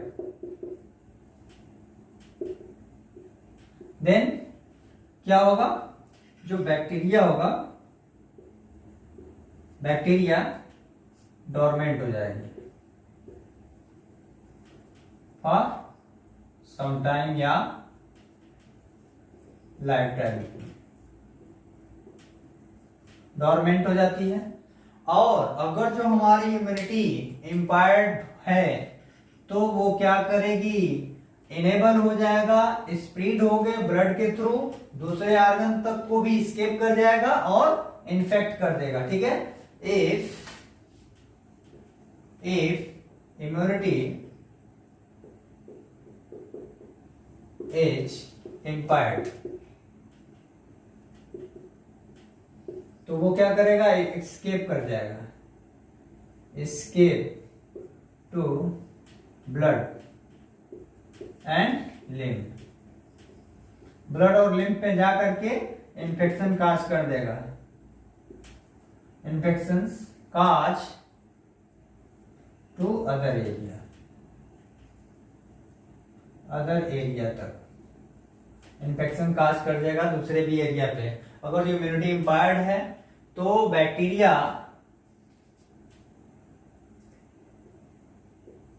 में enable to cause infection, escape कर जाएगा ब्लड में और एक जगह से दूसरे जगह स्प्रेड हो जाएगा। अगर जो इम्यूनिटी आपकी इम्पायर्ड है तो ये इन्फेक्शन हो जाएंगे। सिम्टम्स क्या क्या आते हैं ट्यूबरकुलोसिस में, ट्यूबरकुलोसिस के जो सिम्टम्स हैं,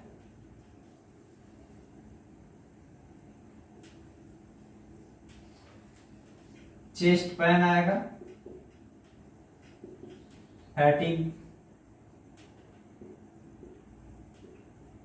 और क्या होगा, चेस्ट पेन, नाइट स्वीटनेस होती है, नाइट, रात में पसीना होता है। ठीक, और चेस्ट पेन हो गया, लो फीवर होगा, low fever, anorexia,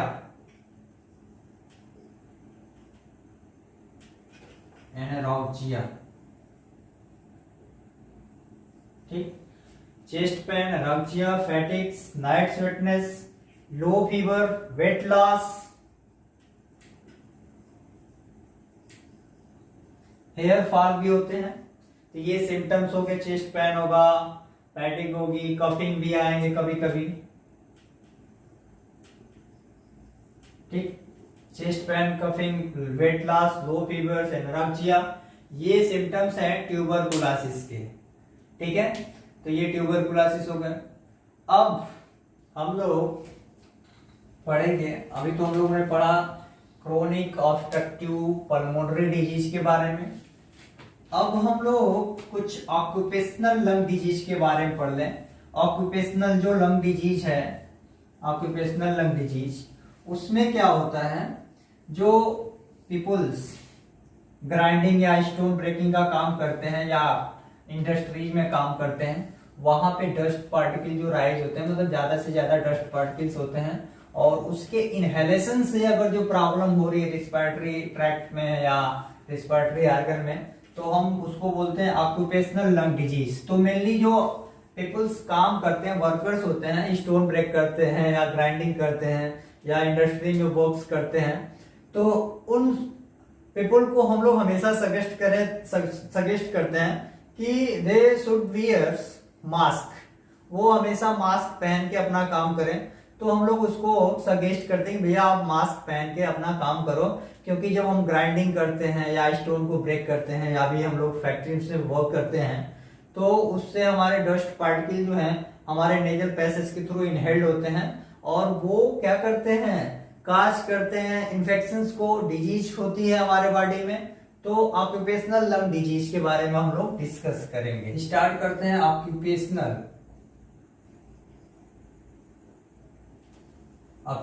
lung disease.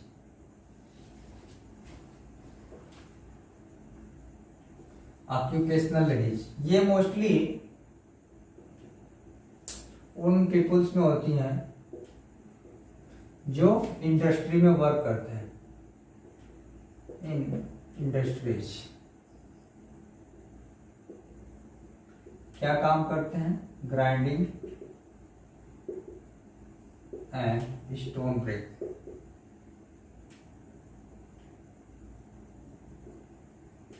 Stone breaking का काम जो करते हैं वहां पे, और ग्राइंडिंग, ये यहाँ पे मच डस्ट पार्टिकल जो होते हैं वो ज्यादा होते हैं, और क्या होता है, इन्फ्लेमेशन हो जाएगी। ये can give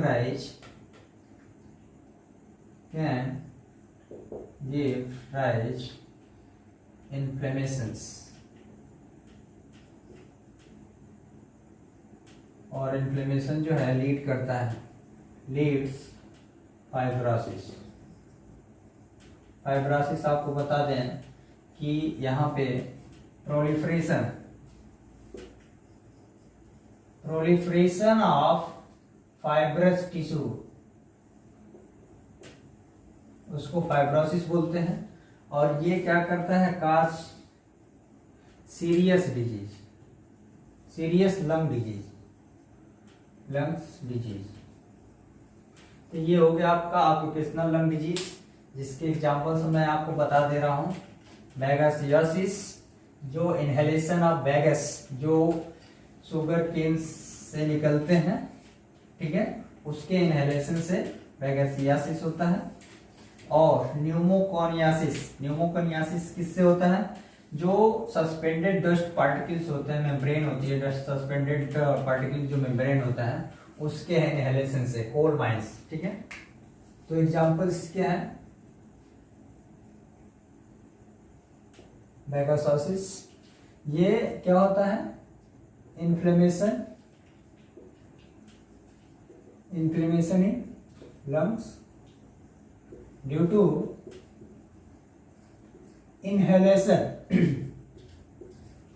inhalations of bagasse. और ये शुगर केन जो बनता है बैगस, उसके इनहेलेशन से होता है, ठीक है। और यहाँ पे क्या होता है, इन्फ्लेमेशंस काज होता है लंग्स में। सेकेंड जो है न्यूमोकोनियासिस में क्या होता है, इनहेलेशंस, इसको हम न्यूमोकोनियासिस को ब्लैक लंग डिजीज भी बोलते हैं।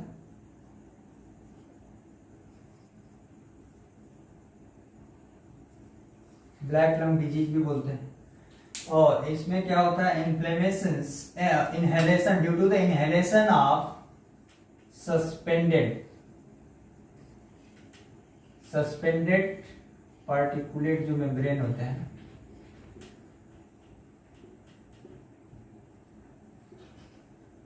उसकी वजह से होता है न्यूमोकोनियासिस।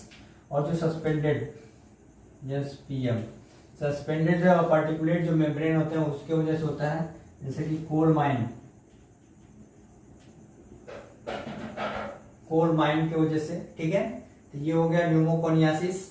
और आपसे बताया था कि जो क्रोनिक ब्रोंकाइटिस होता है, आप वहां पे मेंशन कर लीजिएगा कि वो प्रोडक्टिव कफ होता है। उसमें प्रोडक्टिव कफ आपको पता होगा कि जो कफ है 2 टाइप्स के होते हैं, ड्राई कफ और प्रोडक्टिव कफ।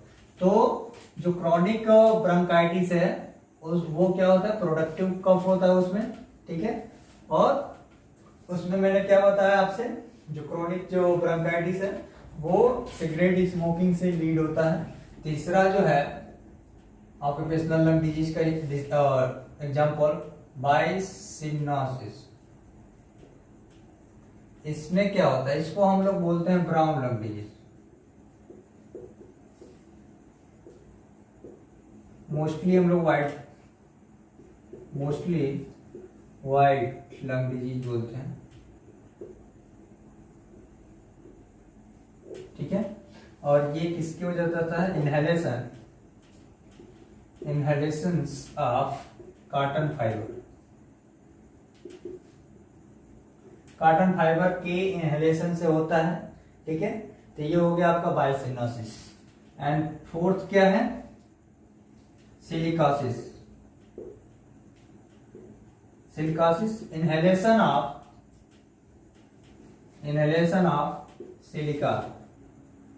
सिलिकोसिस। और आपको एस्बेस्टोसिस, फिफ्थ जो है asbestosis, inhalation of asbestos particles.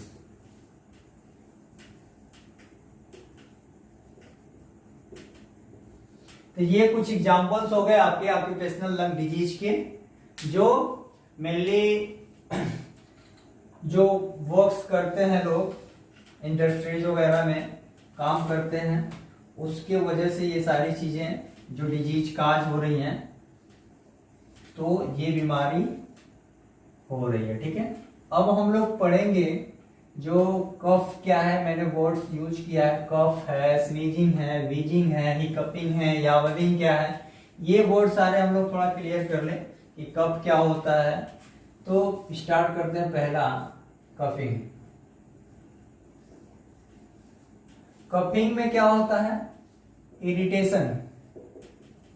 Irritations in throats में इरिटेशन होती है, ठीक है। और इसमें क्या होता है, फोर्सफुल एक्सपायरेशन होता है, जिसमें मेनली जो एयर है वो आउट होता है थ्रू द माउथ के थ्रू एयर जो है आउट होता है। फोर्सफुली एक्सपायरेशन तो होता है, बट इनिशियली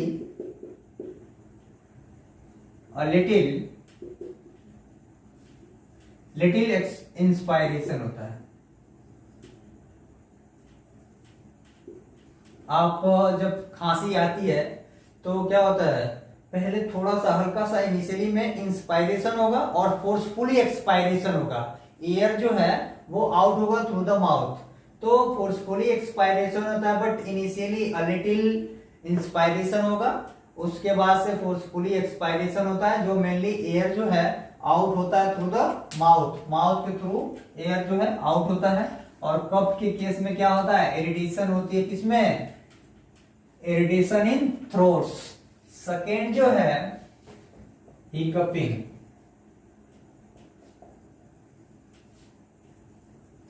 हिकअपिंग में क्या होता है, हिकअपिंग में involuntary contraction in diaphragm. Involuntary contraction होता है। और आपसे बता दें, each contraction is followed by suddenly closure of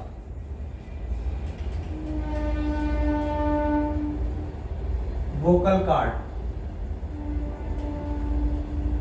vocal cord के क्लोज होने से ये जो कंट्रैक्शन होता है, इनवॉलेंट्री कंट्रैक्शन होता है डायफ्राम में, उसको हम बोलते हैं हिकअपिंग, जो 60 या रिलेटिवली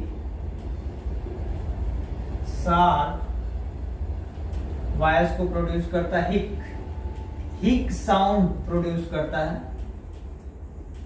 हिक साउंड प्रोड्यूस करता है। ठीक है, तो हिकअपिंग में क्या होता है, इनवॉलेंट्री कंट्रैक्शन होता है डायफ्राम में, और each contraction is followed by the suddenly closure of vocal cord. Short voice या शॉर्ट जो साउंड होता है प्रोड्यूस होता है, हिक साउंड जो है वो प्रोड्यूस होता है हिकअपिंग में। ठीक है, तो ये हो गया आपका हिकअपिंग। अब जो है स्नीजिंग। स्नीजिंग जो है इरिटेशन इन नेजल पैसेज। नेजल पैसेज में जब इरिटेशन होती है तो वहां पे क्या होता है, स्नीजिंग होता है। ठीक, स्टार्ट करते हैं हम लोग। क्या, स्नीजिंग। स्नीजिंग, स्नीजिंग में क्या होता है, इरिटेशन, इरिटेशन इन नेजल पैसेज। नेजल पैसेज में इरिटेशन होता है जो सडनली ब्लास्ट एयर, या क्या होता है, mucus expelled through the nose या माउथ।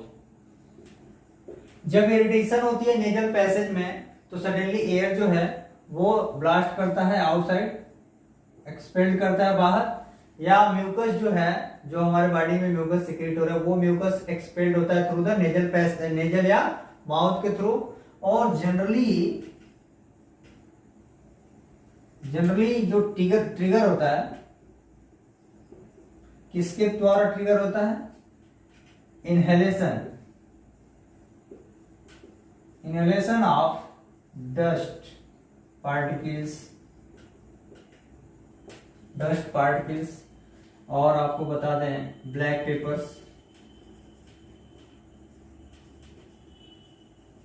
पेपर हो गया स्पाइसी फूड से,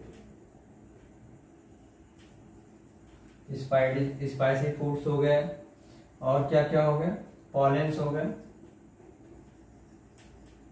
गया। ये जो सारी चीजें, जो एजेंट्स हैं जो काज कर रहे हैं, वो उससे जनरली जो ट्रिगर होता है स्नीजिंग। ठीक है, तो ये हो गया आपका। अब जो है यावाविंग के बारे में हम लोग जान रहे हैं। वो एक साइकोलॉजिकली लगता है, जिसमें माउथ ओपन होता है, डीप ब्रीथिंग होती है।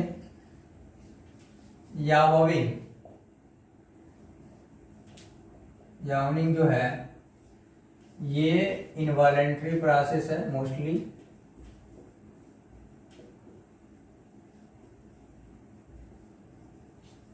जिसमें माउथ जो है ओपन होता है और एयर फिल्ड इन लंग्स।